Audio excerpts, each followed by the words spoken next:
j'ai dormi.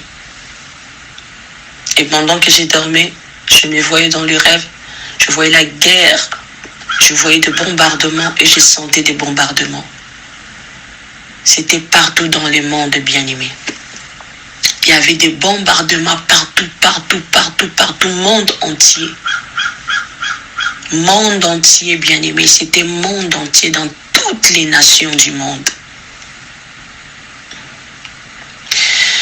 Et pendant mon sommeil, dans cette même révélation, je me suis retrouvée avec l'ange de l'Éternel. Et maintenant, c'était après la guerre. Je marchais avec l'ange de l'Éternel. Après la guerre, tous nous savons qu'est-ce qui arrive après la guerre, comment devient le lien qui a été saisi par la guerre. Tout devient saleté, en débandade, des débris partout, des fumées un peu partout. Et je marchais avec l'ange de l'Éternel. Lui, il était devant, moi j'étais derrière. Et il était en train de m'expliquer. En se promenant, on a vu des gens, il y avait du monde, mais c'était pratiquement des catégories de gens. Je posais la question à l'ange, je dis, mais pourquoi il y a des catégories de gens? Il y avait des gens qui étaient touchés, saisis de la guerre, qui étaient maigris, ils n'avaient même pas de vêtements, ils étaient sales. Donc ils étaient vraiment touchés. Et il y avait d'autres qui étaient en très bonne santé. C'est comme s'ils n'ont même pas vécu la guerre, ils ne l'ont même pas vu, ils ne l'ont même pas senti. Ils étaient en très bonne et due forme.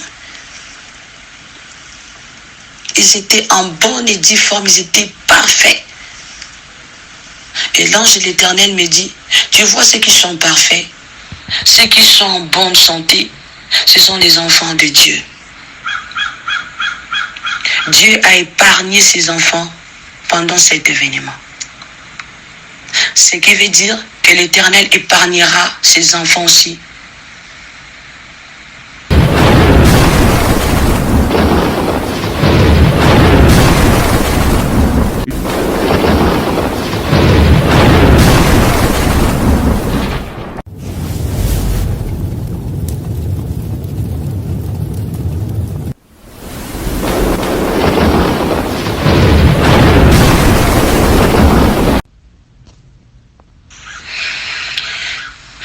Shalom, shalom, shalom, shalom, shalom, shalom, peuple de Dieu.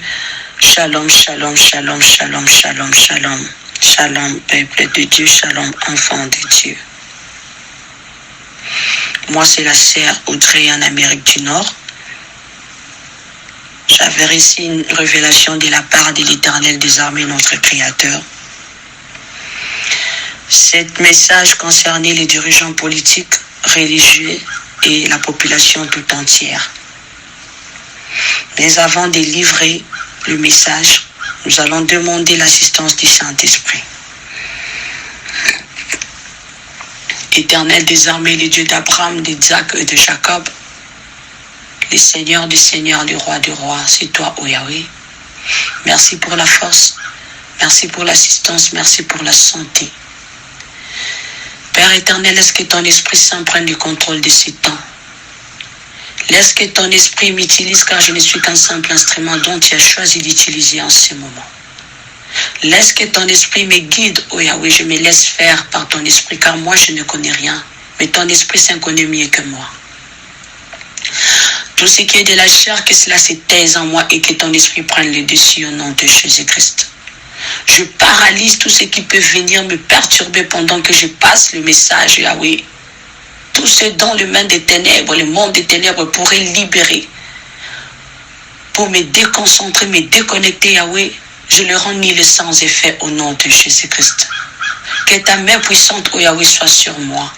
Et que ta main puissante soit sur tes enfants qui écouteront ce message. Que ton Esprit Saint les localise et qu'il touche leur cœur, afin qu'ils reviennent, Yahweh, sur tes voies. Et laisse que ton sang précieux nous couvre. Que ton sang précieux couvre tes enfants, partout ils seront en train de suivre ces messages. Assiste Seigneur, chacune de nous, Yahweh, dans ses problèmes. Car c'est toi, c'est l'Éternel qui est la solution à tous nos problèmes, ô Père. Manifeste ta puissance, manifeste ta grandeur au milieu de nous. Car tu es Seigneur et tu le resteras. J'ai ainsi prié dans les noms puissants de Jésus-Christ, notre Seigneur Jésus-Christ, avec action de grâce. Je dis merci Seigneur Jésus-Christ. Le message a été récit dans la nuit du 25 au 26 février, pendant que je dormais. Après ma prière, la nuit du 25 au 26 février, j'ai dormi. Et pendant que j'ai dormi, je me voyais dans le rêve, je voyais la guerre, je voyais des bombardements et je sentais des bombardements. C'était partout dans le monde, bien-aimé. Il y avait des bombardements partout, monde entier. Monde entier, bien-aimé, c'était monde entier dans toutes les nations du monde.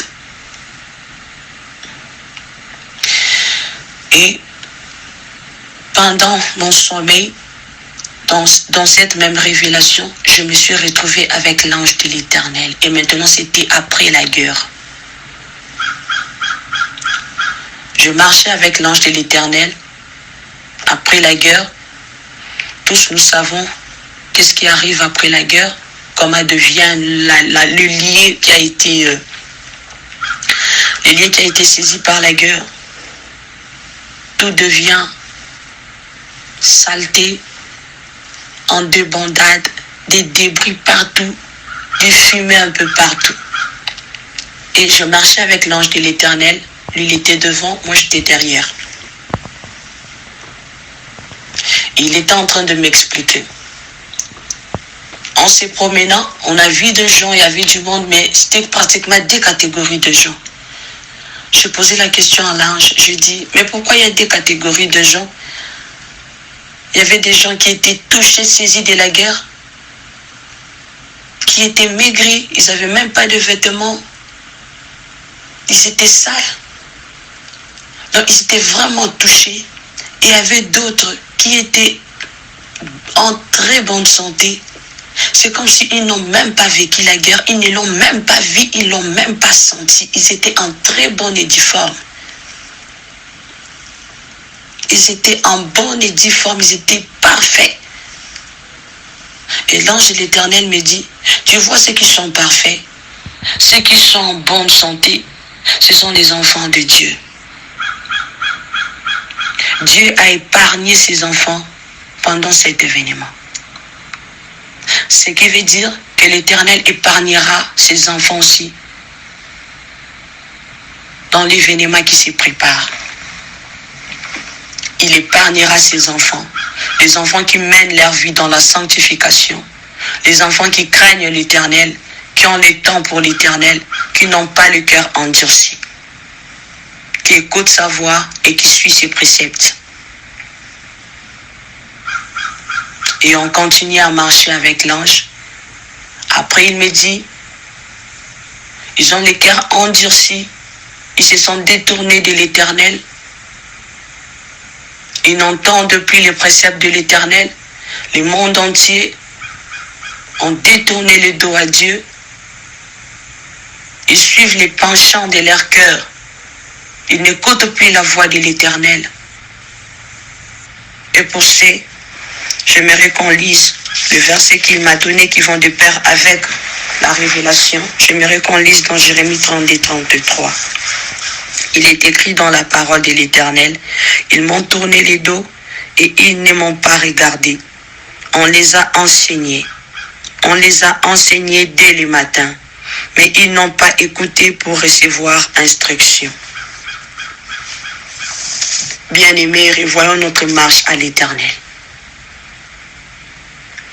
Revoyons notre marche, bien-aimés. Et l'ange de l'Éternel continue à me dire des choses. Il me dit, tu vois ce qui est arrivé en Ukraine, ce qui se passe en Ukraine, ça va aller petit à petit. ça se répandra petit à petit, monde entier. Car les gens ont tourné les dos à l'Éternel. Les gens ne cherchent plus la face de l'Éternel. Ça va aller petit à petit pour s'étendre dans le monde, partout dans le monde, bien-aimé. Après, l'ange me dit encore, vous voyez ce qui a commencé? Vous le voyez aujourd'hui. Mais sache que tout a commencé dans le spirituel. Avant que cela ne devienne physique, pour que vous le voyiez, il a été planifié et préparé dans le monde spirituel.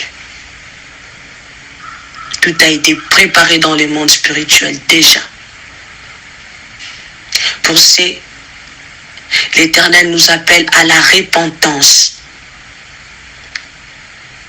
L'ange me dit, c'est seul l'Éternel des armées qui est capable d'arrêter ces vents. C'est lui seul qui est capable de le faire passer, mais en une seule condition, à condition que toutes les nations reviennent à Dieu. Toutes les nations se répandent. Les pays où la guerre a déjà commencé, les pays qui sont dans le désespoir et les pays qui restent, car aucun pays ne sera épargné. L'Éternel nous appelle à la repentance sincère.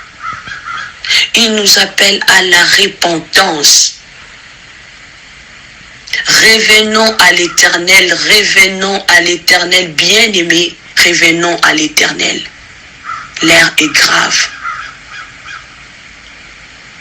Après, il m'a donné l'exemple de Ninive. Il m'a donné l'exemple de Ninive. Nous allons lire dans Jonas 3, 1 à 9. Il est écrit, la parole de l'Éternel fut adressée à Jonas une seconde fois en ces mots. Lève-toi, va à Ninive, la grande ville, et proclame-y la publication que je t'ordonne. Et Jonas s'éleva et alla à Ninive, selon la parole de l'Éternel. Or, Ninive était une grande ville de 3 jours de marche. Jonas fit d'abord dans la ville une journée de marche. Il criait et disait, encore 40 jours et Ninive est détruite. Les gens de Ninive crient à Dieu. Ils publièrent un jeûne et se revêtirent des sacs, depuis les plus grands jusqu'aux plus petits. Les choses parvinrent au roi de Ninive. Il s'éleva de son trône, ôta son manteau, se couvrit d'un sac et s'assit sur la cendre. Et il fit faire dans Ninive cette publication par ordre du roi et de ses grands. Que les hommes et les bêtes, le bœuf et les brebis, ne goûtent de rien, ne pêchent point, et ne boivent point d'eau. Que les hommes et les bêtes soient couverts de sacs, qu'ils crient à Dieu avec force, et qu'ils reviennent tous de leurs mauvaises voies et des actes de violence dont leurs mains sont coupables. Qui sait si Dieu ne reviendra pas et ne se repentira pas, et s'il ne renoncera pas à son ardente colère, en sorte que nous ne périssions point. Dans 10, il dit, Dieu vit qu'ils agissaient ainsi et qu'ils revenaient de leur mauvaise voie. Alors Dieu se repentit du mal qu'il avait résolu de leur faire et il ne le fit pas. Bien-aimés dans le Seigneur, tous nous savons l'histoire de Ninive. Et qu'est-ce que le prophète Jonas était allé faire à Ninive? C'est de ça que l'Éternel nous appelle. Il lance le message à toutes les nations, à tous les chefs politiques, les dirigeants politiques, les dirigeants religieux, à nous tous les enfants de Dieu, de se repentir, d'implorer sa miséricorde, car c'est lui seul qui est capable, lui seul est capable de faire passer ces vents, lui seul est capable de l'arrêter. Nous avons vu, quand Ninive a entendu la voix de l'Éternel, il n'a pas endurci le cœur. Le roi même a proclamé le jeûne de prière. Tous nous avons lu dans la parole de Dieu. Et l'Éternel a vu leur cœur. Il a entendu leur prière. Ils se sont repentis de tout le mal qu'ils faisaient. Ils avaient obtenu miséricorde de la part de notre Seigneur. C'est de ça que l'Éternel des armées nous veut, bien-aimés. L'Éternel des armées nous appelle à implorer sa miséricorde pour que cette situation ne se répande pas au monde entier. Pour qu'il nous donne une solution à ce que nous vivions maintenant. Du fait que j'ai retardé pour entendre et comprendre l'empressement du Seigneur, pendant quelques jours, j'ai dû garder le message. Et encore, c'était dans la nuit d'hier, pendant que je priais pour la traversée du mois de mars, pour dédier mon mois de mars à l'Éternel. Pendant ma prière, je ne voyais que des scènes apocalyptiques. C'était des scènes de guerre, bien-aimés. C'était des scènes de guerre.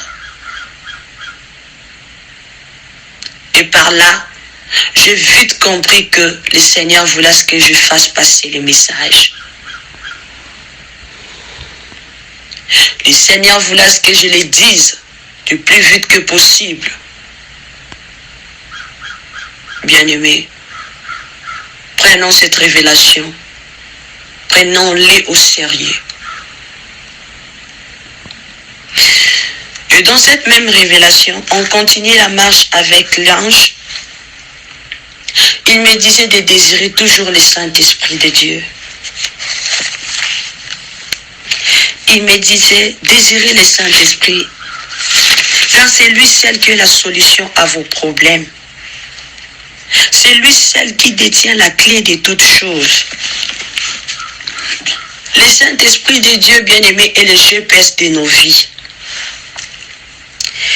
Le Saint-Esprit de Dieu vit en nous et il est en nous. Le Saint-Esprit de Dieu est là pour nous aider.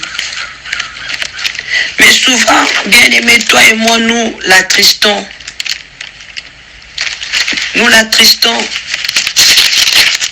car nous ne lui donnons pas la place qu'il faut dans nos vies. Nous faisons tout ce que bon nous semble sans l'aide du Saint-Esprit, sans toutefois demander au Saint-Esprit, est-ce que je peux le faire? Est-ce que c'est correct? Nous ne l'interrogeons pas. Nous ne l'interrogeons pas. La parole de Dieu dit dans Jean 14, 16, et moi je prierai le Père et il vous donnera un autre consolateur afin qu'il demeure éternellement avec vous. Dans 17, il dit, l'esprit de vérité que le monde ne peut recevoir parce qu'il ne le voit point et ne le connaît point. Mais vous, vous le connaissez, car il demeure avec vous et il sera en vous. Bien-aimés, l'Esprit Saint demeure avec nous et il est avec nous. Mais nous ne savons pas comment saisir cette opportunité. Nous ne savons pas. On est là à courir d'après les prophètes, les pasteurs, d'après les faux qui sont maintenant nombreux dans le monde à courir d'après les messages. Comment sauras-tu que le message qu'il te dit ou ce qu'il te dit vient réellement de la part de notre Seigneur si tu n'as pas le Saint-Esprit? Si tu ne demandes pas le Saint-Esprit, si tu ne demandes pas le discernement du Saint-Esprit, c'est comme ça que les âmes de beaucoup des enfants de Dieu vont dans la perdition. Le salut est individuel, bien-aimé. L'ange m'a dit, implorez, désirez le Saint-Esprit de Dieu, car il ne lui reste que peu de temps. Peu de temps, on n'a plus assez de temps, bien-aimé. Arrêtons de courir de gauche à droite, cherchant des révélations, cherchant des prophéties qui ne viennent même pas de la part de notre Seigneur. Mais quand tu es conduit par l'Esprit de Dieu, l'Esprit de Dieu te dira, il te soufflera, il te donnera des signes.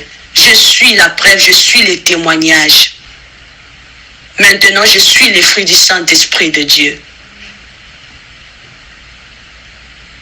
Désirons le Saint-Esprit dans tous nos problèmes, dans toutes nos situations, dans nos prières bien-aimées. Ne courons pas de gauche à droite. Attachons-nous à Dieu. Lisons la parole de Dieu. Implorons, demandons l'aide du Saint-Esprit pour la bonne compréhension de la parole.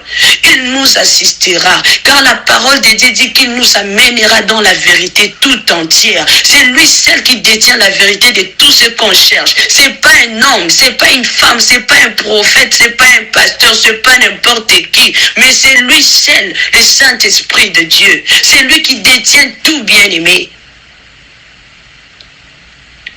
C'est lui. L'Éternel est à la porte, bien-aimé. On n'a plus le temps devant nous. On n'a plus assez de temps. On n'a plus assez de temps, bien-aimé. Pour ces même en ce qui concerne le Saint-Esprit, nous allons encore lire dans 1 Corinthiens 2, 13. Et nous en parlons, non avec des discours qu'enseigne la sagesse humaine, mais avec ceux qu'enseigne l'Esprit, employant un langage spirituel pour les choses spirituelles. Toujours dans le même contexte, nous lisons encore dans Romains 8, 26. Il est écrit, de même aussi, l'Esprit nous aide dans notre faiblesse, car nous ne savons pas ce qu'il nous convient de demander dans nos prières. Mais l'Esprit lui-même intercède par des soupirs inexprimables. Bien-aimés dans le Seigneur, ce sont les versets qui vont de pair avec la révélation de l'Éternel, du Seigneur notre Créateur. Prenons le temps à méditer la parole de notre Yahweh. Prenons le temps à parler avec le Saint-Esprit, à converser avec le Saint-Esprit, à lui poser des questions, car c'est lui seul qui a la réponse à tes problèmes et la solution à tes problèmes, c'est le Saint-Esprit de Dieu. Et c'est lui seul qui te soufflera, qui te dira si tu es prêt ou pas pour l'enlèvement. C'est pas un homme, bien-aimé. C'est pas un homme. Profitons du peu de temps qu'il nous reste avec le Saint-Esprit. Profitons du temps, essayons de lui donner la place qu'il le faut dans nos vies. L'Éternel nous aime. Il ne veut pas que ce mal ne nous atteigne. C'est pourquoi il nous prévient. Je sais que dans ça, il y aura toujours des gens qui auront du cœur endurci. Mais il y aura aussi les enfants de Dieu qui seront saisis, qui écouteront ces messages, les prendront en considération et prieront, imploreront la miséricorde et se repentiront pour qu'ils soient épargnés comme les enfants de Dieu qui ont été épargnés dans cette même révélation. Pour clore, nous allons lire dans Apocalypse 17. Que celui qui a des oreilles entende ce que l'Esprit dit aux églises. À celui qui vaincra, je donnerai à manger et l'arbre de vie qui est dans les paradis de Dieu. Bien-aimés dans le Seigneur, c'est ce que j'avais comme message à vous passer de la part de notre Seigneur Jésus-Christ. Laisse que la paix de notre Créateur, la paix de notre Yahweh et que la communion du Saint-Esprit demeure avec nous tous. Shalom.